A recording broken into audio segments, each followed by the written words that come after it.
Alors, pourquoi cette attaque globale est axée plus particulièrement sur la France et pourquoi tout va si vite en France? Les jeunes aujourd'hui n'ont pas connu autre chose, mais les gens à partir d'un certain âge connaissent la France sous un autre jour que celui qui nous mène actuellement et constate une différence absolument énorme.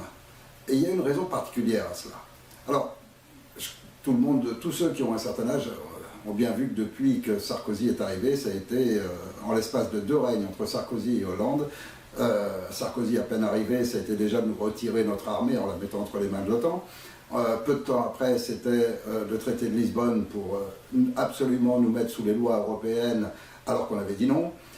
Et puis maintenant, Hollande, c'est jusqu'à l'état d'urgence et la dictature et les lois sur le renseignement qui permettent d'espionner la vie privée des gens, etc. C'est-à-dire que toute la valeur française, toute notre société française est en destruction totale sous seulement 2 mecs, Sarkozy et Hollande. Et il y a une raison particulière à ça.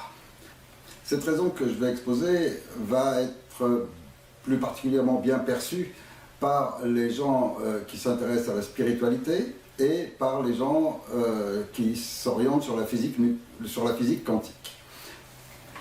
Je vais donc offrir une explication sur le fait que la France soit la cible privilégiée du nouvel ordre mondial. C'est le pays qu'il faut détruire, abattre, et c'est ce qui est en train de se passer malheureusement. Pour cela, je vais employer un mot pas très connu, qui est le mot égrégore. Bon, je l'emploie parce que Victor Hugo l'a fait avant moi, et petit à petit, ce mot commence à rentrer dans les dictionnaires, donc il est admis. Et pour définir ce qu'est un égrégore, on peut appeler ça aussi un courant de pensée ou une entité psychique. Dans la tradition hermétiste, un égrégore, c'est quelque chose de véritablement vivant. C'est quelque chose de presque physique, d'indépendant de ceux qui y participent et qui le créent.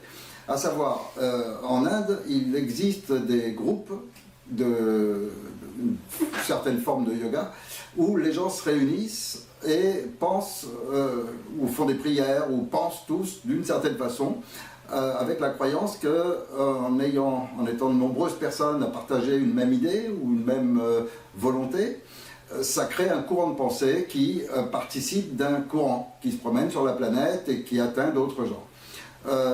Curieusement, ça a été démontré par l'histoire, avec les inventions, les chercheurs qui ont fait des recherches en matière des inventions. On a découvert qu'effectivement, très fréquemment, des inventions avaient été découvertes presque simultanément par des gens ne se connaissant pas, n'ayant pas pu copier l'un sur l'autre, à des distances très grandes. Il y a une multitude de démonstrations de cette forme existante de courant de pensée qui fonctionnent sur la planète, qui font partie de notre atmosphère. Et puis dans cette tradition hermétiste, il y a cette croyance très forte qui a quand même donné lieu à tout le monde alchimiste, qui a perduré durant des siècles sur des textes anciens, et curieusement des textes qu'aujourd'hui les gens qui travaillent dans le domaine de la physique quantique sont en train de justifier, et eux-mêmes sont les premiers étonnés de découvrir à quel point ces textes étaient justes, alors que ce sont des manuscrits, des textes extrêmement anciens, pas toujours clairs à comprendre, et maintenant ils comprennent pourquoi les alchimistes leur donnaient tant d'importance. Donc cette notion, aujourd'hui, semble complètement démontrée. Et en tous les cas, l'important c'est que ceux qui croient qu'elle existe, veulent à ce moment-là la détruire, ou en détruire certains égrégores et pas d'autres. Et donc c'est ce qui nous permet une explication qui a aussi sa logique, à savoir toute la civilisation humaine, depuis son origine, a toujours fonctionné sur le schéma de la loi du plus fort, sur le schéma de dominant-dominé, et donc de l'exploitation de l'homme par l'homme, et sous une forme qui a toujours été admise, qui est celle de l'esclavage. Or, l'esclavage a existé dans absolument toutes les civilisations. Et donc, on peut rechercher chez les Grecs, les Romains, on peut chercher avant chez les Étrusques, on peut chercher en Chine, on peut chercher dans tous les endroits du globe. La notion d'esclavage a toujours existé. Et donc, ça, c'est un égrégore. C'est-à-dire que des gens naissent en étant esclaves, ils ont des enfants, à qui, inconsciemment, ils vont transmettre les mœurs, le rituel, la position, etc., en ayant accepté par avance cette condition d'esclave. Et donc, ils ont des enfants à qui ils transmettent cela. Et donc, il y a un courant de pensée général sur la planète qui fait que les gens acceptent une forme de condition, acceptent d'être soumis à cette condition. Et il y a donc aussi ceux qui dominent, qui sont moins nombreux. Et on voit, quand on étudie l'histoire, qu'ils sont de moins en moins nombreux. Ça veut dire qu'ils dominent de plus en plus. C'est-à-dire que peu de gens dominent un plus grand nombre.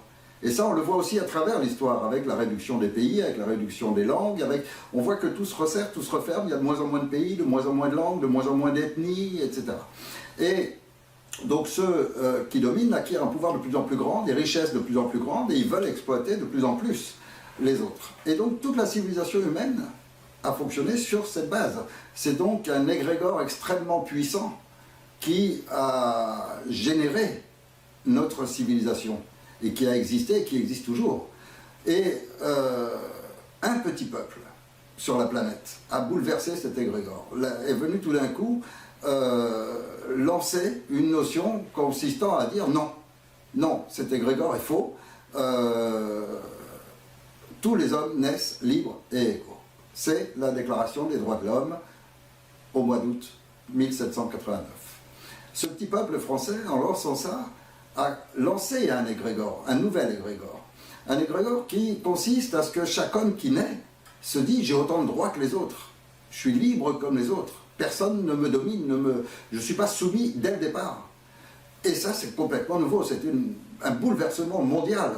Parce que cette déclaration des droits de l'homme a été immédiatement transmise. L'esprit qui a lancé cet égrégore et qui s'est matérialisé par ce texte de la déclaration des droits de l'homme et du citoyen s'est immédiatement propagé et a amené la Prusse, a amené l'Autriche, a amené la Hongrie, a amené petit à petit tous les pays, la Russie et autres, à abandonner leurs lois sur l'esclavage, à commencer à accepter ce concept. Et petit à petit, ça s'est répandu dans le monde entier, jusqu'aux pays qui le plus les refusaient, ont fini récemment, tout récemment, parmi les derniers bien sûr, mais ont fini eux aussi par les accepter. Donc les États-Unis, l'Australie, l'Afrique du Sud ont fini par abolir l'esclavage, ont fini par reconnaître autant de droits à tous les humains, etc. Mais soyons bien conscients que lorsque ce mouvement énorme qui est parti de France en 1789, ce mouvement énorme a bouleversé le monde, mais surtout il a énormément gêné ceux qui menaient avant, c'est-à-dire ceux qui s'enrichissaient grâce à l'esclavage. Et donc ces gens-là, qu'est-ce qu'ils ont fait? Ils ont immédiatement voulu contrer ce principe. Ils ne pouvaient pas, c'était trop puissant, c'était trop fort. Quand la Déclaration des droits de l'homme est sortie, en fait, ça germait depuis très longtemps, et lorsque c'est sorti, eh bien, ils ne pouvaient plus aller contre. Alors ce qu'ils ont trouvé, c'est mettre en place la République, qui leur permettait de donner l'illusion de démocratie, tout en conservant l'essentiel du pouvoir. Et donc tous ces gens qui étaient les nouveaux riches, tous ceux qui s'enrichissaient essentiellement par l'esclavage, donc déjà tous les descendants des Templiers qui se sont mis ensuite dans la franc-maçonnerie, sont été les premiers à occuper les postes clés, à prendre toute la position en disant oui, je suis pour les droits de l'homme, à condition que je sois le plus riche, que je me fasse toutes les lois qui me permettent toujours d'être celui qui mène la barque, et puis de trouver les moyens discrets pour quand même exploiter les gens. Et ce système, depuis 200 ans qu'il est en place, ils n'ont fait que le combattre. Ils ont toujours combattu ce nouvel égrégore, discrètement, c'est-à-dire à travers la République. Ils ont mis en place petit à petit de plus en plus de lois qui annihilent la force de la Déclaration des droits de l'homme. Petit à petit, ils ont dévié par rapport à ça, ils se sont autorisés d'autres formes d'esclavage, à travers le travail, etc., un tas de formes d'esclavage. Et, par exemple, le refus du revenu universel, alors que c'est un concept qui est complètement démontré, et depuis très longtemps, et qui devrait être en place logiquement, parce que ça correspond à notre évolution technologique. C'est-à-dire qu'aujourd'hui, la réalité, c'est que toute la planète, tout le monde devrait avoir ce revenu universel. La seule chose, c'est que quelques-uns se le mettent dans la poche et ils ne veulent pas le donner. Mais c'est tout, c'est la seule raison pour laquelle tous les humains n'ont pas ce revenu universel. Donc, techniquement parlant, tout le monde devrait l'avoir. Il ne devrait plus du tout y avoir ni de pauvreté ni rien, et ça transformerait le climat social et toute toute notre société serait complètement bouleversée. Seulement, les quelques-uns qui aujourd'hui se le mettent dans la poche, qui leur permet de vivre d'une manière que les gens moyens ne peuvent même pas imaginer, c'est sûr qu'ils veulent le garder. Donc, durant ces 200 ans, ils n'ont fait que travailler à essayer de détruire cela, parce que cet égrégore qui consiste à permettre que tout être humain ait droit à la liberté, ait droit au pouvoir sur lui-même, ait ses droits garantis, sacrés, fondamentaux, comme le dit bien cette déclaration des droits de l'homme, que tout être humain voit son droit d'expression, son droit de manifestation et la souveraineté du peuple, c'est-à-dire que c'est l'ensemble du peuple qui est vraiment souverain sur son territoire. Tout ce concept-là, il fallait le combattre, et ils le combattent depuis 200 ans. Et petit à petit, loi après loi, détournement après détournement, ils arrivent petit à petit à ce qu'on l'oublie, jusqu'à le faire disparaître de l'enseignement dans les écoles, etc., pour que les jeunes n'apprennent pas quels sont leurs droits, etc. Mais là, on arrive au point où, maintenant, pour eux, la France, qui est ce symbole mondial, parce qu'à l'autre bout du monde, dans les écoles, on apprend toujours que la liberté, les droits, l'égalité, que tout le monde naisse libre et égal, tout cela, c'est la déclaration des droits de l'homme, ça vient de la France, c'est Paris, c'est... Voilà, et donc la France est un symbole pour le monde entier, est le symbole de la liberté, est le symbole du droit humain, à travers cette déclaration des droits de l'homme. Alors, pour eux, il est essentiel de détruire la France. Il est essentiel de détruire cette image, de détruire ce symbole pour attaquer cet égrégore, pour le faire disparaître, pour que les gens acceptent leur position. Et on voit comment ils procèdent, ne serait-ce qu'il suffit de voir par exemple l'école. C'est absolument extraordinaire ce qui se passe en France. Aujourd'hui, au lieu d'apprendre à un enfant son droit qui est basique, qui est la déclaration des droits de l'homme, donc qu'il naît libre et égal. Non, aujourd'hui à l'école, on leur apprend à être soumis. C'est-à-dire tout le contraire de la nature humaine d'abord, et tout le contraire de cette déclaration des droits de l'homme. Tout l'enseignement consiste à leur dire « tu dois être soumis à l'autorité ». Et c'est terrible, c'est monstrueux ce qu'ils sont en train de faire aux enfants. On les conditionne dès le jeune âge, ça commence à l'école, ce qu'ils appellent l'éducation civique, ou je sais pas, ils trouvent des nouveaux mots, etc., pour leur dire qu'ils sont dans un système, il y a des règles, ils doivent respecter ce qu'il y a en haut, et eux, ils sont en bas, donc forcément. Et donc, ils doivent, à chaque fois qu'on dit un mot, respecte l'autorité, on est en train de lui dire, voilà, toi, t'es en bas, t'es petit. Et au-dessus de toi, il y a l'autorité, les politiciens. Donc, cette attaque se fait bien sûr par l'éducation nationale, se fait de multiples façons, mais là, elle se fait aussi par la destruction du pays, et ça, je ne vais pas revenir dessus, je crois que maintenant tout le monde est conscient que la France est en train d'être bradée, vendue morceau par morceau, institution par institution, la poste, l'énergie, enfin absolument tout y passe petit à petit. Et donc la destruction prochaine, très prochaine de la France, va permettre de détruire cet égrégore, de détruire cette notion de liberté, et que chaque être humain va pouvoir accepter son statut d'esclave. Et ça commence déjà maintenant. Aux États-Unis, on a commencé à faire accepter aux gens qu'on leur met une puce comme aux chiens maintenant. C'est-à-dire qu'ils naissent et on leur met une puce électronique comme aux chiens, pour pouvoir ensuite les contrôler par ordinateur, les surveiller, etc., etc. Et les gens l'acceptent. Ils sont soumis. C'est absolument fabuleux d'imaginer que ces hommes qui ont créé la Déclaration des droits de l'homme, aujourd'hui acceptent d'être soumis à cela. Et c'est en train de se répandre dans le monde entier, c'est en train de se répandre ce qu'on appelle la puce RFID. C'est un concept, elles sont fabriquées, on commence à en mettre à plein d'humains, etc., etc. C'est vraiment la destruction de la notion de liberté, la notion du droit, la notion du droit sacré, fondamental de l'être humain, est en cours d'être détruite. Et donc, ce qu'il faut pour eux, c'est abattre complètement le symbole de cela. Et le symbole de ça, c'est le fondateur des droits de l'homme, c'est-à-dire la France, le peuple français. Et donc ce peuple français, pour le détruire, il y a tout ce qui se passe, c'est facile. Déjà, on amène une autre culture dedans. Ensuite, on amène de quoi motiver cette autre culture pour créer une guerre civile. Et puis, la suite, on est en train de la vivre. Alors, si je devais synthétiser l'idée que j'essaye de développer en employant ce mot, égrégore, je dirais en quelques mots qu'une nouvelle conscience collective est en train de naître. Et que, à mon avis, Internet a joué un rôle absolument énorme pour l'ouverture de cette conscience. Et là, on est dans la phase où maintenant il y a une partie de la population qui rejoint cet éveil de conscience. Donc il y a 200 ans, le peuple français a déclenché une nouvelle entité psychique, une nouvelle conscience sur toute la planète, qui est celle de la liberté, du droit dès la naissance à être égal et libre. Et aujourd'hui, un peu plus de 200 ans après, c'est encore ce peuple français qui a la possibilité, l'opportunité d'achever ce qui a été commencé il y a 200 ans, d'achever vraiment, d'en faire une totale réalité. Et donc je crois que si nous, le 10 juin, peuple de France, peut-être appuyé par d'autres peuples qui vont venir nous rejoindre ce jour-là, peut-être appuyé par des gouvernements, parce qu'il y a des gouvernements dans le monde qui refusent l'hégémonie américaine, qui refusent ce nouveau monde barbare qui veut se mettre en place, qu'ils appellent le nouvel ordre mondial.